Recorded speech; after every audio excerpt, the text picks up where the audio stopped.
sobre essa questão da adoração, porque eu acredito que é uma das coisas mais importantes, tá, na nossa vida. Vocês vão entender isso. Até porque quando a gente estuda um pouquinho mais a palavra de Deus, uma boa teologia, a gente descobre que o fim principal do homem qual que é? Alguém lembra? Glorificar a Deus e adorá-lo, gozá-lo para sempre. Está lá nas nossas catecismos, na nossa confissão de fé. Então, na verdade, isso é uma questão até de a essência do ser humano. O ser humano, ele é um ser adorador, não tem como fugir disso, gente. Isso está dentro da nossa essência, nós somos criados para adorar. O que pode acontecer é nós não adorarmos corretamente, né, a Deus ou adorarmos outros deuses. Isso sempre acontece na palavra de Deus e nós temos inúmeros exemplos. Mas o homem, ele é essencialmente um adorador. Ele só vai encontrar paz na sua alma quando ele realmente encontrar o único que deve ser adorado. Ao longo da história da humanidade, o homem vai adorando muitas coisas, né? Ele adora pessoas, criaturas, ele adora coisas, né? Carreira, dinheiro, até que um dia ele descobre, né, a Deus e adora a Deus. Aí ele encontra paz na sua alma. Aí ele descobre, não, agora faz sentido tudo. Então, não há dúvida disso. Então, a adoração é uma coisa muito importante, tá? Para a vida da igreja, para a nossa vida, e precisamos compreender um pouquinho isso aqui. Tem uma frase de John Piper, que ele diz assim, que as pessoas estão morrendo famintas da grandeza de Deus, mas muitas delas não fariam esse diagnóstico de suas vidas perturbadas.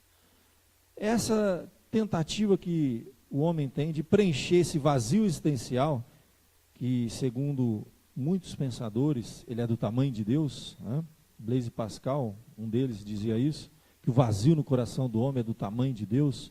Outros pensadores disseram isso também. Apenas quando ele encontra Deus é que ele satisfaz plenamente a sua alma. E as pessoas estão morrendo famintas da grandeza de Deus. Nada preenche mais o ser humano do que a glória, a majestade e a grandeza de Deus. Nós precisamos adorar algo maior do que nós, tá?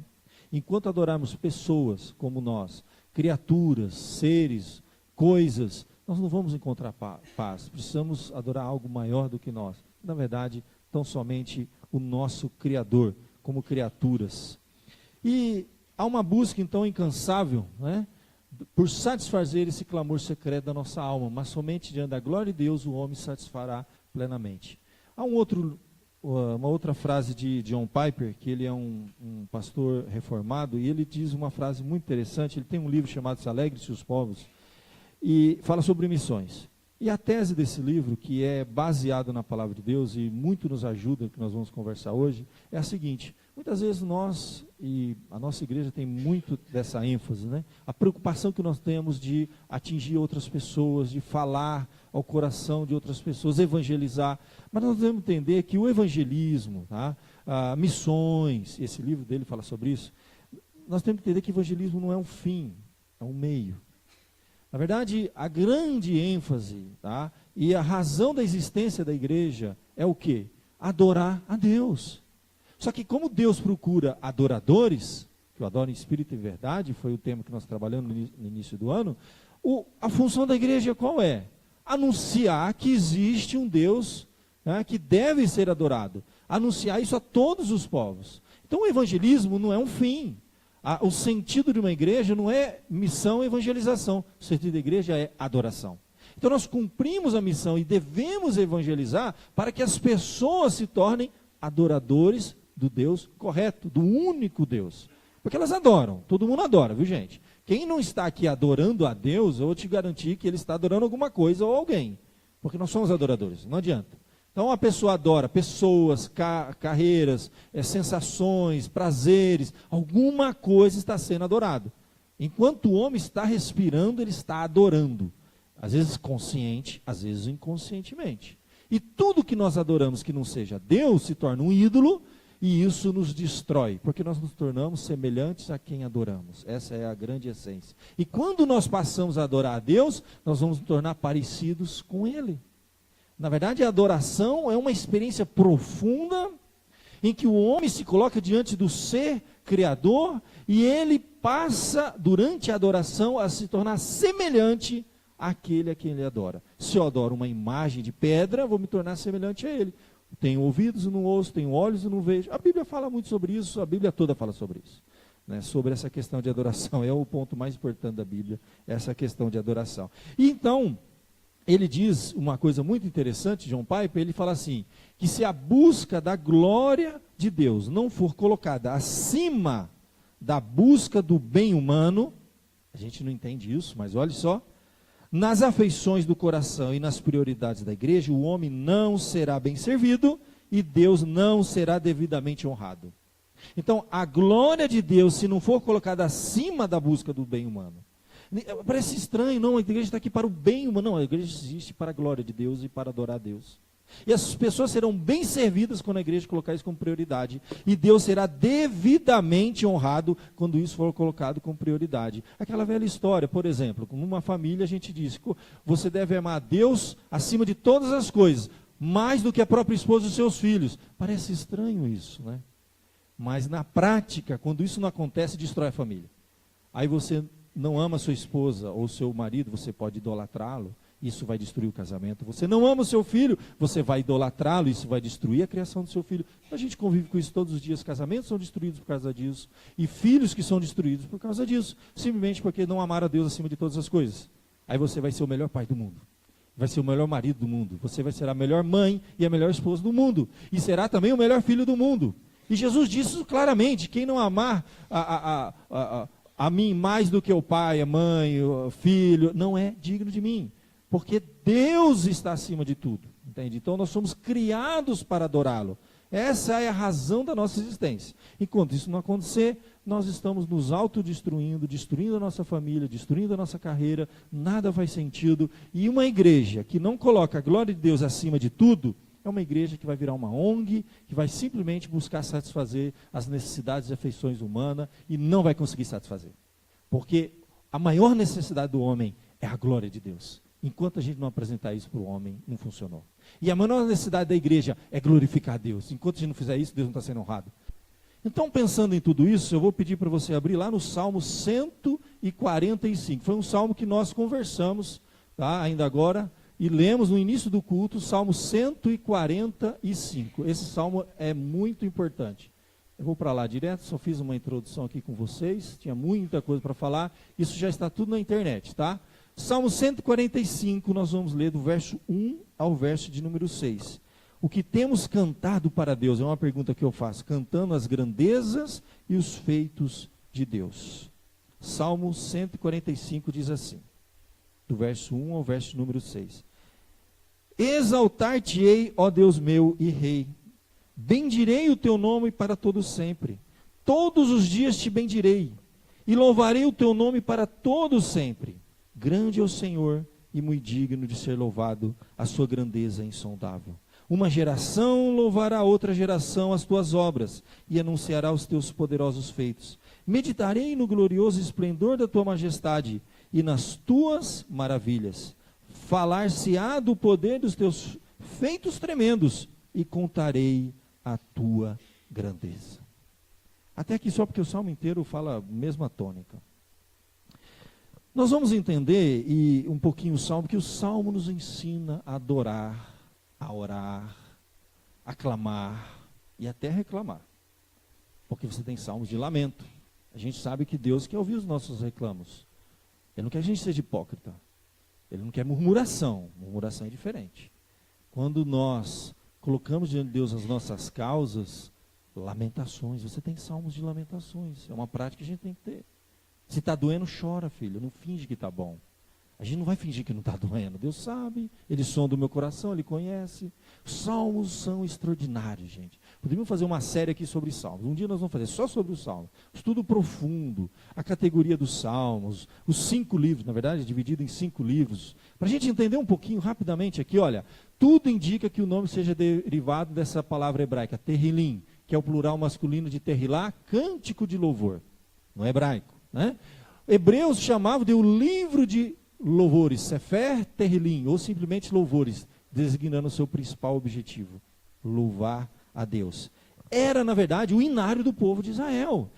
esse livro com 150 livros estava dividido em 5 livros. Eles tinham 5 livros. Vamos pegar o livro número 1, aí tinha do Salmo 1 a 41. Livro número 2, 42 e 72. E cada um deles, se você olhar nessa divisão, eles terminam com uma estrofe.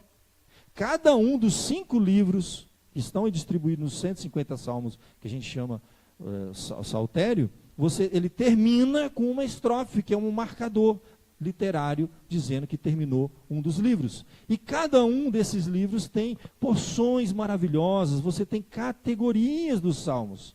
Quanto à classificação, eu coloquei as principais aqui, existem mais, mas essas são as principais: salmos de louvor, orações, salmos messiânicos, que falam da vinda de Jesus, da pessoa salmos imprecatórios. A gente tem dificuldade com esses salmos, né? São aqueles que a gente fala, nossa, mas cantar isso aqui, que negócio estranho. Gente, a gente tem que entender que esses salmos eram cantados não só dentro do templo, viu? Alguns dos salmos eram cantados grito de guerra, cântico de guerra. Alguém já fez exército aqui, alguma coisa? Tem os cânticos de guerra. O camarada estava com uma espada na mão, em cima do cavalo, indo para uma guerra. Então são salmos imprecatórios. Sabe aqueles cânticos que levantam a pessoa para a batalha, para a luta? São salmos imprecatórios. Não eram cantados no templo, eram cantados no contexto. Ou tem os salmos das peregrinações. Nem coloquei ele aqui. São salmos que eram cantados enquanto o povo peregrinava ao templo. Eles vinham de várias regiões que eles estavam espalhados, e eles vinham cantando aqueles salmos. Aquele, por exemplo, alegrei-me, como disseram, vamos à casa do Senhor. Você tem uma sequência de 15 salmos que eram cantados durante a peregrinação, não era no templo. Tinha salmo adequado para cada momento da vida, de gratidão pelos feitos de Deus, de lamento por um sofrimento, de intercessão, de oração. Eram os livros cantados, didáticos, históricos, de alegria e fé, salmos da natureza, que glorificam a criação de Deus, né? Você vê salmos lindos, né? Contempla os céus, obra dos teus dedos. Quem é o homem para que te lembres dele? Salmo de número 8. Os céus manifestam a glória de Deus. O firmamento anuncia a obra das suas mãos. Um dia faz. Então você vai ver, cada um desses tinha um momento certo para ser cantado. No hebraico você tem uma divisão muito interessante, que eles chamam Tehilá, Tefilá, Mismor, Maskil, Mictã e Shir Hamalot. Aqui você, Tehilá, um louvor. Então o título está lá no início, foi traduzido para a gente. Toda vez que você vai lembrar que Tehilá era um hino de louvor, eles sabiam disso, estava dividido. Tefilá, uma oração clássica, o salmo mais antigo da Bíblia. Sabe qual que é o salmo mais antigo da Bíblia? O personagem mais antigo dos salmos, Moisés. O autor mais antigo é ele. Salmo 90. Você lê lá, começa, Tefilá le Moshe. Você abre lá, está escrito, oração de Moisés. Ishirá le Elohim. Oração de Moisés, homem de Deus. Aí você tem uma oração que faz o contraste. Ele admira a grandeza, a glória, a eternidade de Deus em contraste com a transitoriedade da vida. Fala da brevidade, a vida do homem de 70 anos, passa disso, canseiro e enfado. Mas de eternidade, tu és Deus. São orações. Confirma a obra das nossas mãos, ele termina. Aí você tem o Mismor, são cânticos para música instrumental. Então já tinha os instrumentos, era específico para isso. Você tinha o Maskil, uma meditação de caráter didático, Mictã, cobrir de culpa, penitencial, são salmos de confissões de pecados, Salmo 51. Quando eu escondi, né, ocultei os meus pecados, a tua mão pesava sobre mim. Salmos de confissões eram cantados também.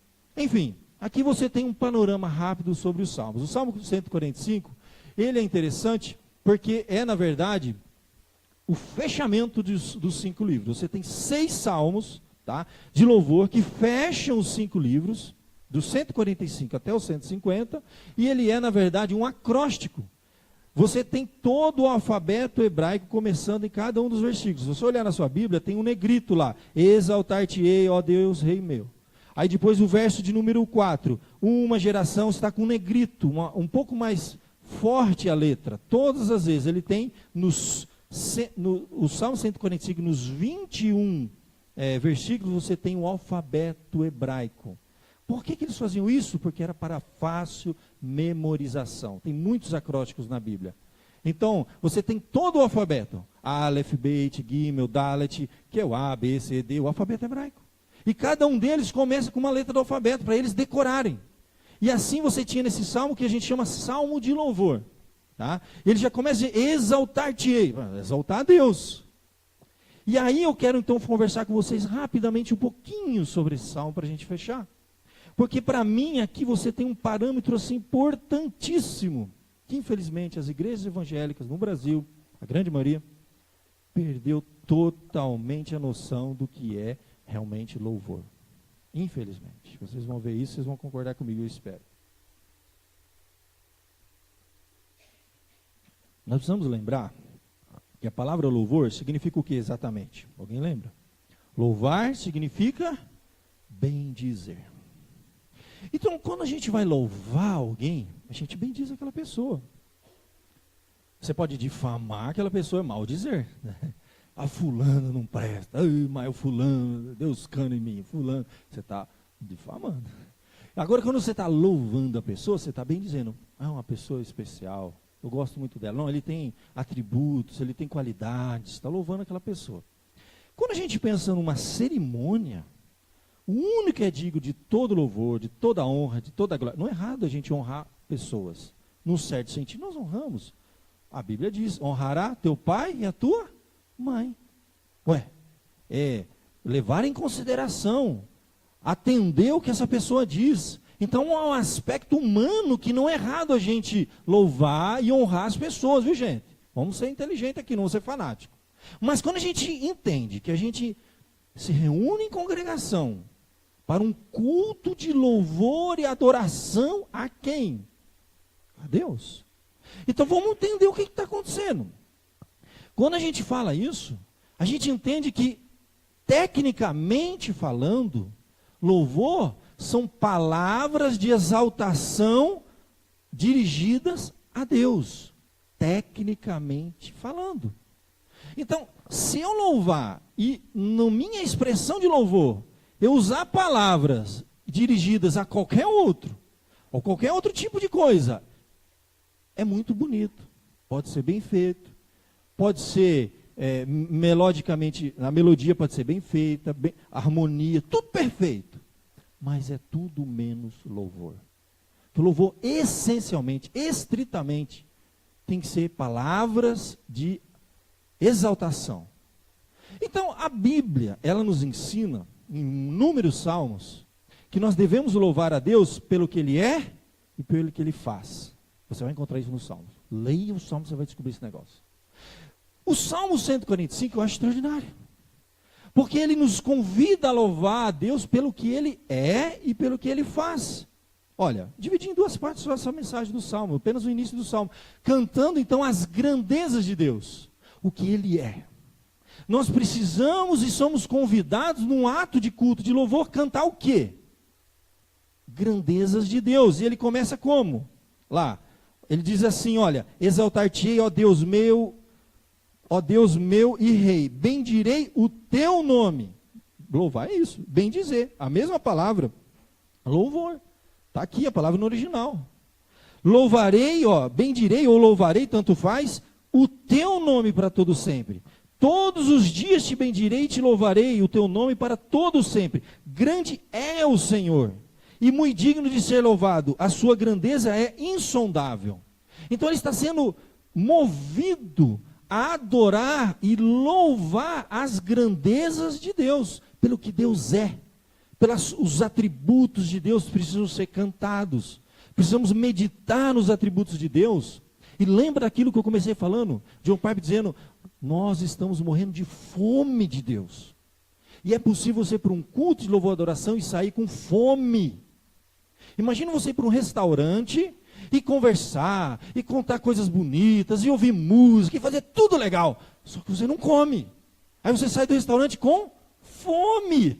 Um culto que não nos leva a contemplar as grandezas, que não nos leva a declarar a grandiosidade desse Deus, os atributos, a majestade. Meu querido, ele pode ser bonito, ele pode ser bem organizado, o pastor pode falar bem, os músicos podem ser 100%, você vai sair com fome e não vai saber por quê. Você vai passar a semana com fome e não vai saber por quê. A sua semana será um tédio, a sua vida será um tédio. E eu vou dizer outra coisa, quando você começar a enfrentar aflições, você não vai ter aonde se agarrar, porque a sua alma não está acostumada a contemplar esse Deus grande, Os povos do passado entendiam isso. E eles enfrentavam qualquer aflição, sabe por quê? Porque eles estavam diante da face desse Deus grande, louvando, clamando. E a música tem um poder extraordinário, porque a gente sai com ela e se ela for boa, maravilha. Se for ruim, terrível. A gente fica... Todo mundo já ouviu uma musiquinha, né? Época de eleição, aquela musiquinha. Eu guardo até hoje, não vou cantar aqui. Mas eu guardo de todos os políticos, até hoje, os miseráveis, tudo na cadeia. E eu fico aí com a mente lá cantando. Eu lembro de todos. A gente nunca mais esquece. Porque a música tem um poder de ensinar, instruir, e tem um poder de imprimir. Porque mexe com as afeições, com as emoções e com o coração. Ela marca a gente. E se você cantar as grandezas de Deus, quando você voltar para casa, você vai voltar cheio de Deus. Você vai estar satisfeito. E quando você enfrentar a sua semana, você como verdadeiro adorador, que continua em adoração, no seu trabalho você adora a Deus, de uma forma diferente, evidentemente. A gente não adora a Deus lá no trabalho como adora aqui. Tá? Em culto solene, é um momento especial. Você continua como adorador lá na sua casa, dona de casa. Você como adorador, como pai, como mãe, como todo mundo, adorador. Só que você adorou e cantou as grandezas de Deus. Quem Deus é? Que Deus maravilhoso. Criador, provedor, e a gente então sai daqui alimentado. Deus foi honrado, Ele aceitou a nossa adoração, houve uma conexão, o Espírito Santo ministrou em nós, naquele momento os nossos louvores subiram até Deus. É algo extraordinário, o ato de adorar é uma experiência maravilhosa. Quando nós entendemos o significado, adorar e cantar as grandezas de Deus. Mas além de cantar as grandezas de Deus, nós também cantamos o quê? Os feitos dele. O que ele fez. Uma geração louvará a outra geração as tuas obras. E anunciará os teus poderosos feitos. Então, os feitos e as grandezas de Deus. Isso é louvor. Qualquer coisa, qualquer letra que não declame, que não fale das grandezas e dos feitos de Deus, é muito bonita. Pode ser bem feita. Só não é louvor. Porque louvar é bem dizer. E leia os salmos que a gente aprende. Todos os salmos. É lindo, porque você vai em qualquer salmo, você vai ver. E olha, de geração em geração. A gente deve cantar as grandezas de Deus e saber que isso tem um poder de influenciar os nossos filhos e a geração seguinte. Mais do que muita explicação sobre Deus, nós precisamos aprender a adorar essa grandeza de Deus. Essa coisa que deve nos impactar, que deve nos constranger. O amor de Deus nos constrange. Se a gente não cantar o amor de Deus, a justiça, a glória, a majestade. Por isso que ele fala dos feitos de Deus. Meditarei. Eles têm que meditar nisso. Meditarei no glorioso esplendor da tua majestade e nas tuas maravilhas. Gente, isso é adoração, gente. Se não tiver isso, não foi adoração. Saímos daqui vazios. Passamos uma noite no restaurante e não comemos nada. Outros não ficam no petisco. Sabe? Fica lá no petisco, uma torradinha, sabe? Aquele patezinho. E a picanha passa longe, você não come, vai para casa com fome. E as pessoas estão morrendo de fome. Porque falta grandeza, majestade. O salmista Davi está nos convidando a isso. Medite no esplendor da majestade. Isso tem um poder, gente, extraordinário. Isso é que produz fé, porque a fé vem pelo ouvir da palavra de Deus. Está com falta de fé, meu querido? Então contemple mais a majestade de Deus. Isso produz confiança. Você está com desafios grandes que você acha que você não vai conseguir enfrentar. Contemple a majestade de Deus. Isso vai te dar confiança para enfrentar a vida. Dependência. Você precisa ser mais dependente de Deus. Você precisa vencer pecados que querem te derrubar, tentações, inclinações. Só a majestade, o poder e a glória de Deus que vão te fortalecer. Qualquer outra coisa que a gente faça aqui, perdendo tempo, a gente sai vazio. E os salmos, pode ler os salmos, gente. Começa a ver, você vai dividir todos os salmos. Eles clamam, cantam os feitos de Deus. Nem que seja o perdão de Deus. E a grandeza, a majestade, quer seja na criação, quer seja na providência de Deus, na história do povo, ou na nossa vida. É por isso que, por exemplo, Salmo 66, aclamai a Deus toda a terra. Salmodiai, você lembra? Salmo é isso, louvai. A glória do seu nome. Isso que é louvor. Dai glória ao seu louvor, dizei a Deus, que tremendos são os teus feitos, pela grandeza do seu poder. Salmo 66. Ele está convidando, digam isso a Deus. Exercite isso. Seja criterioso na hora da adoração. Pergunte se o que você está falando são as grandezas e os feitos de Deus. Eu sei. Alguém vai dizer, pastor, mas não é isso que a gente vê no mundão aí fora. A gente liga a música gospel. Não é isso que eu vejo. Ninguém está cantando mais as grandezas e os feitos de Deus. Canta-se de tudo, menos isso. Meu querido, eu não tenho problema nenhum com música nenhuma. Deixa eu falar uma coisa para você. Eu ouço em casa Pink Floyd, tá? Eu ouço o U2, e eu ouço essa turma aí, não tem problema nenhum. Isso é entretenimento. Até os cantores gospels, eu vou dizer, os bons, eles fazem distinção da música dele, o povo não, mas eles fazem. Eu me lembro que o João Alexandre uma vez foi criticado porque ele compôs algumas músicas que não eram de louvor e adoração a Deus, não exaltavam o nome, os feitos de Deus. E aí ele falou, mas quem disse que eu componho só música para louvar e adorar? Ele tem muita música que é mera crítica social, para reflexão. Tem música que tem outros propósitos. Não tem uma música que ele fala sobre o Brasil? Linda a música de João Alexandre. Aquilo não é uma música de louvor e adoração? Eu vou ver aqui, Brasil, vamos cantar, vamos adorar, vamos. Brasil, o que você está adorando? O Brasil. Ele começa a música falando do Brasil, Brasil, Brasil isso, Brasil aquilo. Não é música de louvor, ele fala isso. O pessoal me critica, mas não entendeu, gente. Eu tenho música que é crítica social, tem música que fala sobre o amor conjugal, eu falo tudo. Mas isso não é louvor. Bom, isso eu estou falando de João Alexandre, né? Ou o Estênio que cantamos domingo passado. Músicas que qualidade, né? Porque, meu querido, tem um cantor, na verdade não é um cantor, é um membro de uma igreja, há 40 anos ele se converteu. Ele tinha uma banda de rock, nos anos 70, e ele se converteu ao evangelho, e até hoje, 40 anos, é um músico de igreja. Simples, que louva a Deus, que canta os louvores a Deus. Ele dividiu, ele acompanhou a evolução, ou involução, não sei como você vai achar melhor, da música gospel no Brasil nos últimos 40 anos, como um simples músico que põe a sua partiturinha lá e toca. Ele conta os detalhes, tocar guitarra, o irmão dele também se converteu, eles tinham uma banda de rock, passaram a cantar louvor, um era guitarra, outro era baixo.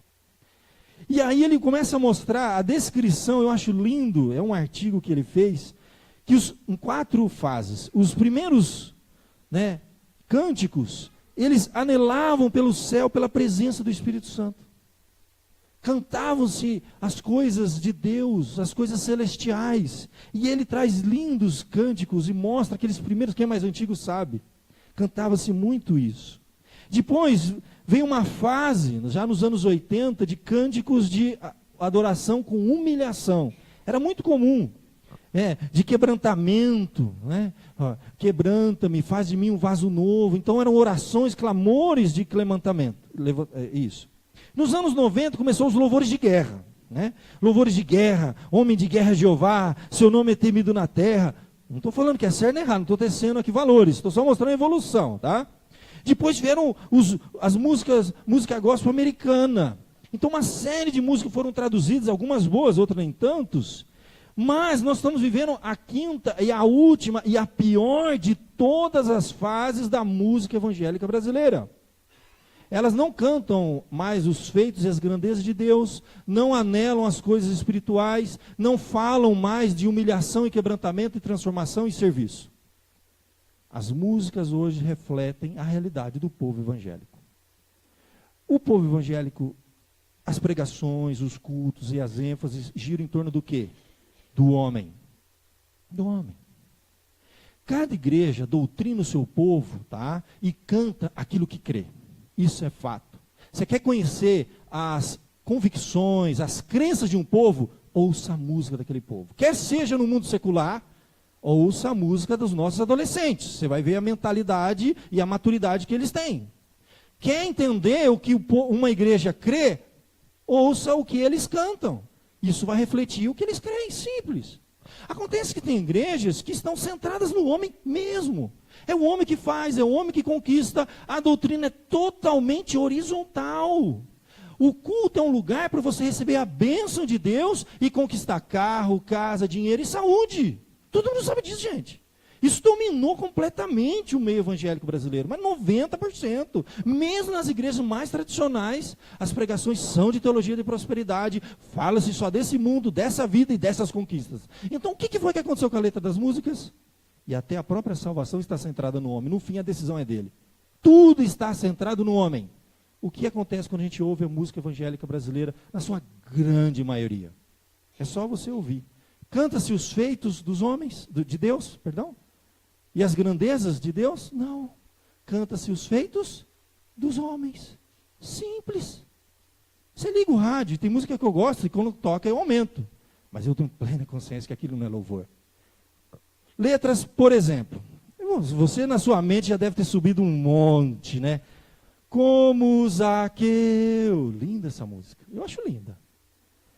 Quero subir o mais alto que eu puder só para te ver, olhar para ti, chamar tua atenção para mim. Meu Deus. Você prestou atenção nessa letra? A melodia é linda. Eu aumento o volume do meu carro. Não é errado escutar. Mas se você entendeu alguma coisa do que eu falei hoje à noite, eu não preciso te dizer que essa música está cantando as grandezas e os feitos de homens. Ou de Zaqueu ou de mim. Ué, como Zaqueu eu quero subir. Gente, o que isso imprime na vida, no coração das pessoas? É muito pequeno.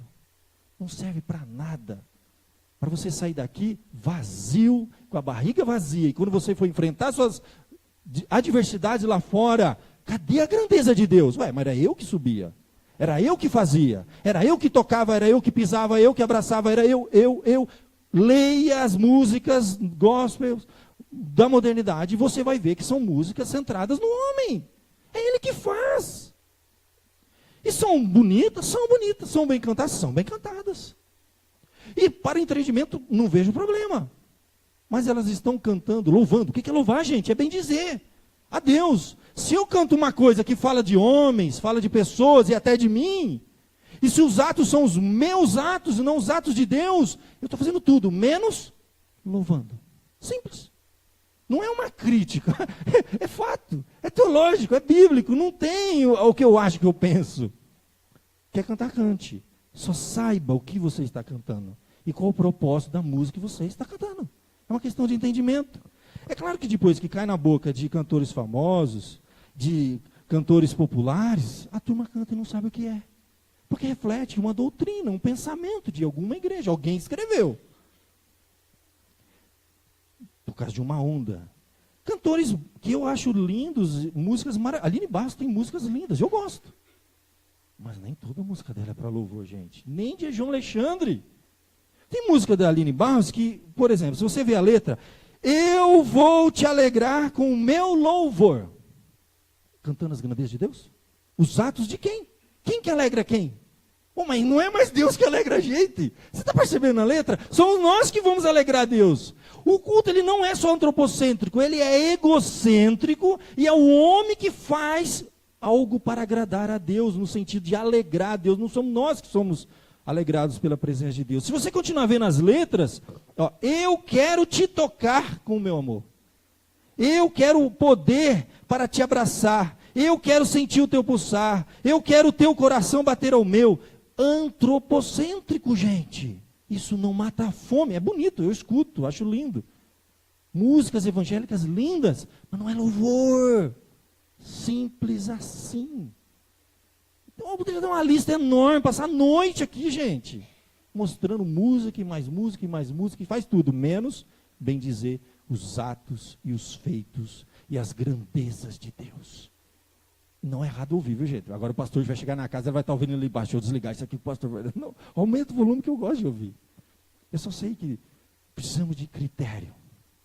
Quando a gente traz para dentro da igreja, vamos invocar o nome de Deus em congregação, vamos cantar louvores a Deus. Cantar louvor a Deus é bem dizer os feitos e as grandezas de Deus. Qualquer coisa diferente disso. Então, A maioria se tornou o quê? Atos humanos. É o homem que toca, é o homem que pisa, é o homem que sobe, é o homem que levanta, é o homem que fala, é o homem, o homem, o homem, o homem, o homem, o homem. Filho, só não vai dizer que isso é louvor. Quer dizer, pode ser louvor, mas não a Deus. Simples assim. Isso é teologia bíblica pura e simples do louvor e adoração. Ninguém vai ser radical. Eu não sou um pastor chato. Não, aquela palavrinha e fica pegando no pé dos músicos, não. Mas hoje mesmo eu sentei com nossos irmãos, Valdemir e Dida, e nós conversamos sobre isso. Mostrei material, a gente vem trocando, conversando, e a gente vem trabalhando nesse sentido. Porque a gente não pode dar um choque na igreja, do dia para a noite. A gente tem que ser lenta, progressiva, em doses homeopáticas. Ensinar o povo a cantar as grandezas de Deus. E não precisa ser hino velho e antigo. Eu acho sim que os hinos velhos e antigos têm letras boas, mas eu confesso que eu não bate. As melodias, os arranjos, alguns, não funciona para essa geração. Eu já disse para eles, gente, façam arranjos mais modernos, não é errado. Tem música sendo composta, vamos conhecer, porque tem gente fazendo coisa boa. É raro, é raro, é raro. É agulha no palheiro, mas você acha. Então, isso é a essência do louvor e da adoração. Simples, cantar os feitos e a grandeza do ser de Deus. Para a gente concluir e terminar. Se louvar é bem dizer, louvar a Deus é necessariamente, estritamente, bem dizer as grandezas e os feitos de Deus. Qualquer coisa que eu comece a dizer que o homem que sobe, que pisa, que pula, que faz, filho, isso é bonito, mas isso aí é para criança lá no berçário, né? Vamos pisar, vamos fazer, bate a palminha, vira um pouquinho. Hoje é amadurecer.